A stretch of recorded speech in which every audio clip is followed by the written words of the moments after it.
Assalamualaikum warahmatullahi wabarakatuh. Sebelumnya, perkenalkan nama saya Siti Nikmatur Rodia. Di sini saya akan memaparkan mengenai tugas ujian akhir semester dari KMMI. Di sini saya akan membahas mengenai penanganan pengelolaan limbah industri kelapa sawit, yaitu lebih tepatnya penanganan limbah cair. Pertama, yaitu latar belakang. Kegiatan industri dan teknologi dapat memberikan dampak langsung, di samping juga memberikan dampak tak langsung. Dikatakan dampak langsung apabila akibat kegiatan industri dan teknologi tersebut dapat langsung dirasakan oleh manusia. Dampak langsung yang bersifat positif memang diharapkan, akan tetapi dampak tak langsung yang bersifat negatif yang mengurangi kualitas hidup manusia harus dihindari atau dikurangi. Adapun dampak langsung yang bersifat negatif akibat kegiatan industri dan teknologi dapat dilihat dari terjadinya masalah-masalah pencemaran udara, pencemaran air, dan pencemaran daratan. Di sini saya membahas lebih detail yaitu mengenai limbah dari industri kelapa sawit. Mengingat Indonesia itu mempunyai potensi yang cukup besar untuk pengembangan industri kelapa sawit. Pada saat ini Indonesia juga merupakan salah satu produsen utama minyak sawit, bahkan saat ini telah menempati posisi kedua di dunia. Indonesia adalah negara dengan luas areal kelapa sawit terbesar di dunia, yaitu sebesar 34,18% dari luas area kelapa sawit dunia.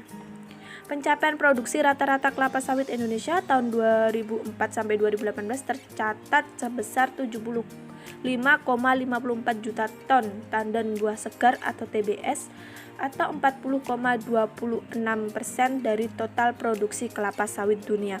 Jadi tidak menutup kemungkinan bahwa adanya limbah-limbah yang nanti akan dibuang dari industri kelapa sawit tersebut. Lalu kemudian ada parameter air limbah industri dari kelapa sawit, di mana ada kadar BOD, COD, TSS, minyak dan lemak, nitrogen total, pH, dan debit limbah paling tinggi.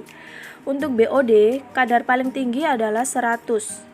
Kemudian beban pencemar paling tinggi 0,25 kg per ton. Untuk COD 350, untuk beban pencemar paling tinggi 0,88 kg per ton.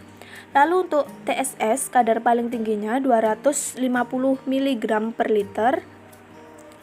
Lalu beban pencemaran paling tinggi 0,63 kg per ton. Untuk minyak dan lemak, kadar paling tingginya 25. Untuk beban pencemaran paling tinggi 0,063 kg per ton.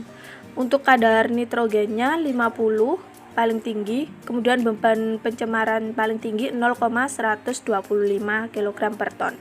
Dan pH-nya yaitu antara rentan 6 sampai 9.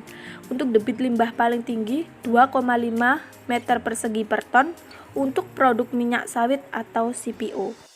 Kemudian ada cara pengelolaan air limbah, di mana ada 3: pengenceran, kolam oksidasi, dan irigasi. Untuk pengenceran itu sendiri yaitu pengelolaan dengan cara mengencerkan air limbah sampai mencapai konsentrasi yang cukup rendah, kemudian baru dibuang ke badan-badan air. Akan tetapi dengan makin bertambahnya penduduk yang ada di sekitar industri, yang berarti itu makin meningkatnya kegiatan manusia terutama di bidang industri ya, maka jumlah air limbah yang harus dibuang menjadi juga terlalu banyak. Kemudian untuk kolam oksidasi. Kolam oksidasi itu prinsip kerjanya itu pemanfaatan sinar matahari, ganggang, bakteri, dan oksigen dalam proses pembersihan alamiah. Lalu untuk irigasi yaitu pengelolaan dengan mengalirkan air limbah ke dalam parit-parit terbuka yang digali, dan air akan merembes ke dalam tanah melalui dasar dan dinding parit-parit tersebut. Lalu batasan dari masalah ini yaitu untuk mengetahui bagaimana industri kelapa sawit mengelola limbahnya, khususnya pada limbah cair atau pomade, dan dengan metode apa yang akan digunakan dalam mengelola limbah kelapa sawit tersebut. Jadi agar lebih tepat sebelum dibuang ke lingkungan dan agar lebih aman juga. Lalu untuk pembahasan dari makalah ini yaitu limbah cair dari kelapa sawit dapat dilakukan pengelolaan dengan metode biological ponding system dan land application. Kelebihan dari biological ponding system adalah penanganannya yang lebih mudah dengan biaya yang rendah.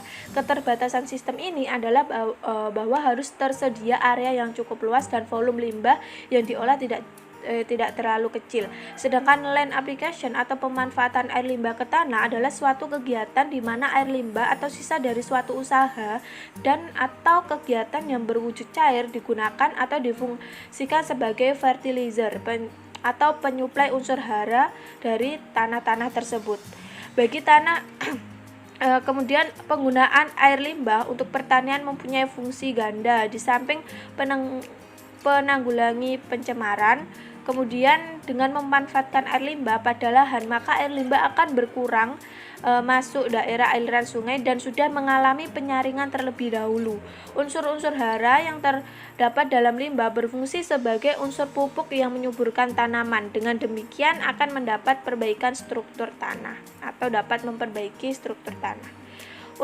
Selain itu, untuk IPAL yang ada dalam industri kelapa sawit itu harus melakukan treatment atau pengelolaan limbah dengan struktur seperti melakukan pengelolaan pendahuluan, pengelolaan primer, pengelolaan sekunder, dan pengelolaan tersier.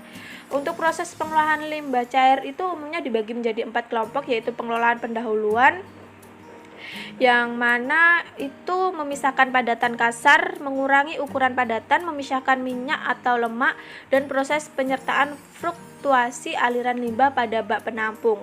Untuk unit terdapat dalam pengelolaan pendahuluan adalah saringan atau bar screen, baraks, pencahan, komunitor, bak penangkap pasir, grease camber, penangkap lemak dan minyak, skimmer and greaser trap, bak penyetaraan. Kemudian ada lagi yang kedua, pengelolaan tahap pertama.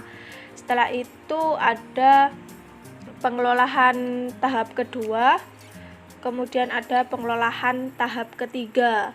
Untuk pengelolaan tahap ketiga itu pengelolaan lanjutan. Untuk pengelolaan tahap ketiga atau pengelolaan lanjutan itu beberapa standar effluent membutuhkan pengelolaan tahap ketiga ataupun pengelolaan tahap lanjutan untuk menghilangkan kontaminan tertentu ataupun menyiapkan limbah cair tersebut untuk pemanfaatan kembali. Pengelolaan pada tahap ini tuh lebih difungsikan sebagai upaya peningkatan kualitas limbah cair dari pengelolaan tahap kedua. Jadi di sini tuh untuk mengelola limbah itu harus sesuai dengan treatment atau tahapan-tahapan yang sudah berlaku di industri kelapa sawit agar limbah tersebut ketika dibuang ke lingkungan tidak mencemari lingkungan, bahkan tidak membuat makhluk hidup lainnya itu terganggu. Nah, kesimpulan dari makalah tersebut yaitu pengelolaan limbah cair industri kelapa sawit dapat dilakukan dengan metode-metode biological ponding system dengan tahapan pengelolaan limbah cair mulai dari pengelolaan pendahuluan, pengelolaan pertama, pengelolaan kedua, pengelolaan ketiga dengan menggunakan unit forbid, Schlüter-Verfahren, cool pond, fakultatif pond, anaerobic pond, aerobic pond, sedimentasi, dan memanfaatkan limbah sebagai land application. Pengelolaan dengan metode biological ponding system harus dirangkai secara struktur agar hasil limbah buangan tersebut mampu dibuang ke lingkungan dengan aman sehingga tidak menimbulkan cemaran pada lingkungan sekitar dan makhluk hidup lainnya. Sekian presentasi dari saya. Apabila ada salah kata, salah perbuatan, mohon maaf yang sebesar-besarnya. Wassalamualaikum warahmatullahi wabarakatuh. Sekian, terima kasih.